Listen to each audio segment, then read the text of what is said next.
बहुत समय पहले की बात है जब एक गांव में हेनरी नाम का एक गरीब व्यापारी अपनी पत्नी और एक बेटे के साथ एक छोटी सी झोपड़ी में रहता था। वो हर रोज सुबह बाजार में जाता और अपना व्यापार खत्म कर रात को लौट आता। सारे गांव के लोग उसे एक मेहनती इंसान मानते थे। एक दिन जब हेनरी बाजार में व्यापार कर रहा था, तब वो एक जौहरी के पास जाता है और क्यों भाई, कैसा चल रहा है धंधा? बोलो तो तुम्हें एक मस्त डील दूं क्या? हेनरी, तुम्हारे पास क्या डील हो सकती है भला? तब हेनरी अपने झोले में से एक सोने का छोटा सा पत्थर बाहर निकालकर जौहरी को थमा देता है। क्यों भाई, तुम्हारे घर के कुएं में सोना निकल रहा है क्या? ये तुम कहाँ से लाए? अरे तुम इधर उधर की फिजूल बातें मत करो और मुझे इसका कितना दाम दोगे ये जल्दी बताओ। एक गरीब व्यापारी के पास भला इतना कीमती सोने का पत्थर ये कहाँ से आ गया? खैर, मुझे क्या।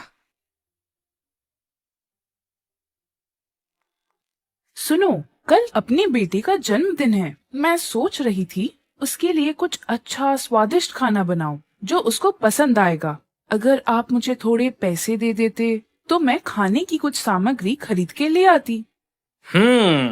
क्यों ना हम पूरे गांव को बुलाकर उन्हें दावत दे।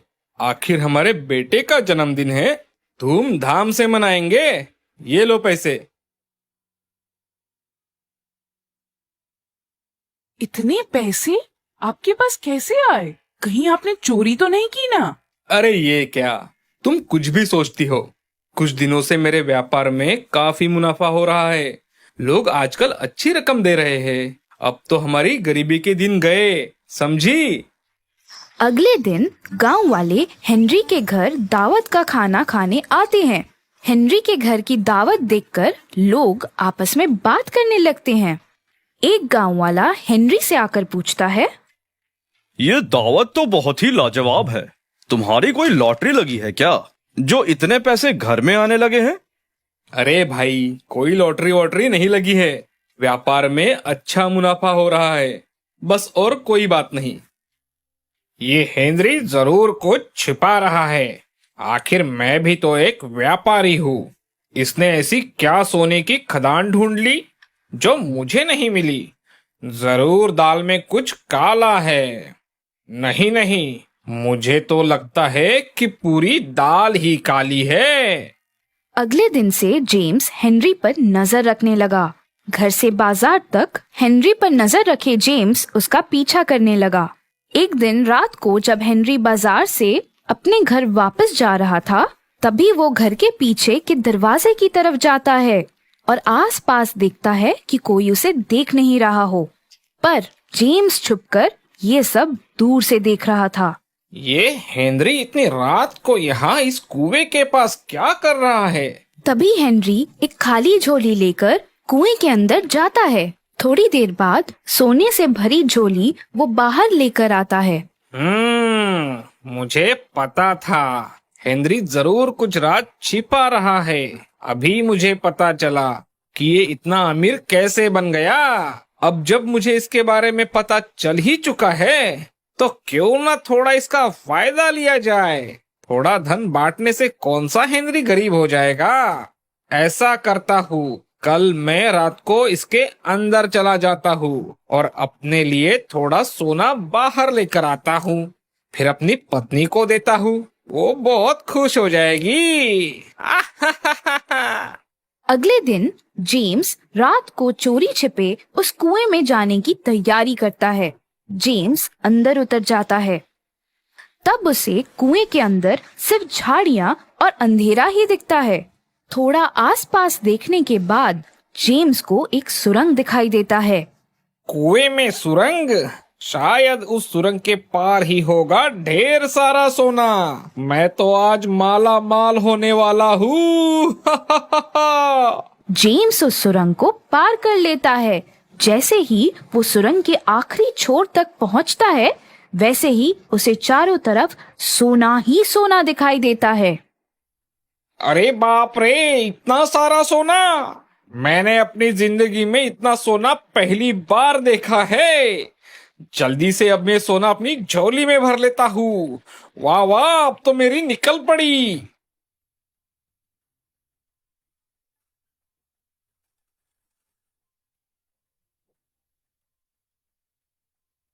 अरे वाह वाह, ये तो आपने बहुत ही बढ़िया खबर सुनाई है।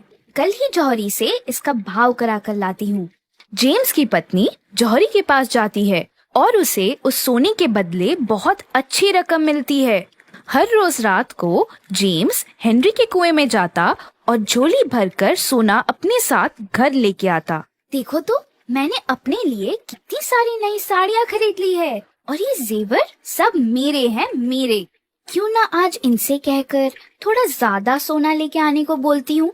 रोज रोज कितनी बारी हेनरी के कुएं से चोरी छिपे सोना लाएंगे। अगर एक साथ ही ढेर सारा सोना लेकर आएंगे तो कई महीने तक कुएं में जाने की जरूरत ही नहीं होगी।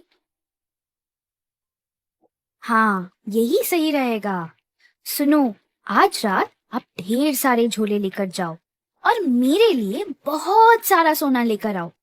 एक साथ ही अगर ढेर सारा सोना घर पर आएगा तो आपको हर रात कुएं में जाने की जरूरत नहीं होगी।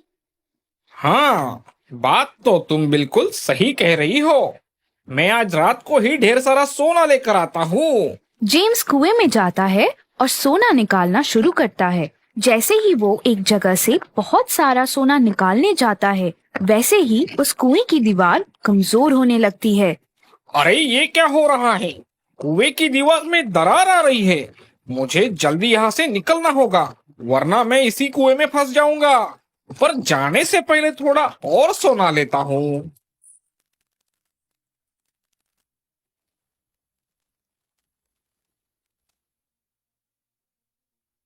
दूसरे दिन जब हेनरी को ये बात पता चलती है, तब वो जेम्स की पत्नी के पास जाता है और उनसे कहता है, अगर आप हमसे कह देती कि आपको धन की जरूरत है तो हम दिल खोलकर आपकी मदद करते, लेकिन आपने चोरी और लालसा का रास्ता चुना, जिसका फल अब आपको भुगतना पड़ रहा है। लालच एक ऐसा दानव है जिसे कभी संतुष्ट नहीं किया जा सकता। उसके लिए कुछ भी पर्याप्त नहीं है। इंसान धन दौलत से अमीर नहीं होता, वह अपने विचारों से अमीर होता है। बहुत समय पहले की बात है। एक छोटा सा राज्य था जिसे राजा अलेक्जेंडर चलाया करते थे। ये उसी राज्य की कहानी है जिस राज्य में एक प्रिंस रहा करता था जिसका नाम था चार्ल्स। वो काफी चतुर और समझदार था, एकदम अपने पिता की तरह। उसने वो सारी चीजें सीखी जो एक प्रिंस को आनी चाहिए। प्रिंस होने के साथ साथ वो एक अच्छा इंसान भी था। चार्ल्स अपने पिताजी की राजगद्दी को संभाले हुए देख काफी प्रसन्न हुआ करता था। ये बात राजा ने गौर की और राजा को समझ आ गया कि यही सही वक्त है प्रिंस को शाही तलवार से रूबरू करवाने का। राजा अपने भाई अल्बर्ट से कहते हैं, मुझे लगता है चार्ल्स बड़ा हो रहा है, यही सही वक्त है। प्रिंस को अब शाही तलवार सौंप देनी चाहिए। अल्बर्ट अपने भाई से जलता था क्योंकि राजा और चार्ल्स को सब पसंद करते थे। एक दिन राजा अलेक्जेंडर अपने भाई अल्बर्ट के साथ प्रिंस चार्ल्स के कमरे में गए। क्या हुआ पिताजी, आज आप यहाँ? आपने मुझे बुला लिया होता, मैं आ जाता। आपने क्यों कष्ट किया यहाँ आने का? राजा हंसते हुए बोलते हैं कि बेटा, आज मैं बहुत विशेष काम से तुम्हारे पास आया हूँ। प्रिंस काफी उत्साह के साथ राजा की बात सुनने लगा। राजा अपनी तलवार निकालते हुए उसे बताते हैं कि बेटा, ये देखो, ये है हमारी पुश्तैनी तलवार जो हमारे दादा परदादा के जमाने से चलती आ रही है। ये तलवार आज से तुम्हारी हुई। पर पिताजी, ये तो आपकी तलवार है ना? हाँ बेटा, अब तुम बड़े हो रहे हो और अब तुम्हें ही आगे जाकर ये गद्दी संभालनी है। ये बात सुन प्रिंस खुश तो जरूर हुआ, पर मन ही मन वो कुछ सोचने लगा। तभी राजा उसे बोलते हैं, बेटा, तुम इसे कोई मामूली तलवार मत समझना। ये तलवार हमेशा तुम्हारी रक्षा करेगी और सभी मुसीबतों से तुम्हें बचाएगी। और राजा ने तलवार प्रिंस को सौंप दी। प्रिंस ने जैसे ही तलवार अपने हाथ में ली, वो तलवार चमकने लगी। पिताजी, ये तलवार लेकर मैं एक योद्धा से कम महसूस नहीं कर रहा हूँ। ये मुझे काफी अलग शक्तियों का अनुभव दे रही है। तुम इसे अपने से कभी दूर मत करना, चाहे कुछ भी हो जाए। तुम इसे अपने से कभी दूर मत जाने देना। हाँ पिताजी, मैं हमेशा ध्यान रखूंगा। और राजा वहाँ से चले जाते हैं और एल्बर्ट ये सब देखता है। मैं ये होने नहीं दूंगा। मैं ये तलवार अपने बेटे स्टीवन का होते हुए देखना चाहता हूँ। बस एक बार ये तलवार मेरे हाथ लग जाए, बाकी चीजें तो अपने आप मेरी हो ही जाएगी। कुछ साल बीत गए और एक दिन राजा अलेक्जेंडर बहुत बीमार पड़ गए। देखते ही देखते उनकी तबीयत और खराब हो गई। ये सब देखकर एल्बर्ट ने प्रिंस की शादी करने का प्रस्ताव उनके सामने दिया, जिसे सुन राजा अलेक्जेंडर ने बिना कुछ सोचे समझे अपनी हामी भर दी। प्रिंस की शादी किसी दूसरे शहर की प्रिंसेस से हो जाती है। प्रिंस और प्रिंसेस की सोच एक दूसरे से काफी मिलती जुलती थी। एक दिन राजा चार्ल्स कहते हैं, आज से तुम्हारा ध्यान अंकल एल्बर्ट रखेंगे और तुम्हें उनका कहना मानना पड़ेगा। कुछ दिनों बाद राजा चल बसे और सारा बोझ अब चार्ल्स पे आ जाता है। पर चार्ल्स चीजें काफी अच्छे से संभाल लेता है। एक दिन, अब तो तुम्हारे पिता भी नहीं रहे, तो ये तलवार अब तुम्हारे किस काम की? नहीं अंकल एल्बर्ट, पिताजी की ये आखिरी निशानी है। मैं इसे कभी भी किसी कीमत पे अपने से दूर नहीं कर सकता। तो ये ऐसे तलवार मुझे नहीं देने वाला। अब मुझे ही कुछ करना होगा। एक दिन प्रिंस अपनी पत्नी को लेकर उसके शहर जा रहे होते हैं। तभी कुछ सिपाही उसे घेर लेते हैं। तुम्हें पता नहीं मैं कौन हूँ? हट जाओ मेरे रास्ते से, वरना अंजाम काफी बुरा होगा। हमें जो करना है वो तो हम करके ही जाएंगे। चलो, अब चुपचाप अपनी तलवार हमें दे दो और हम तुम्हें छोड़ देंगे। किसी भी कीमत पे मैं तुम्हें इसे नहीं दे सकता। ये तलवार ऐसे नहीं देगा। इसकी पत्नी को यहाँ से दूर फेंक दो। नहीं, ऐसा मत करो। मेरी पत्नी को कुछ मत करना। हार मानकर आखिर चार्ल्स को तलवार देनी ही पड़ी।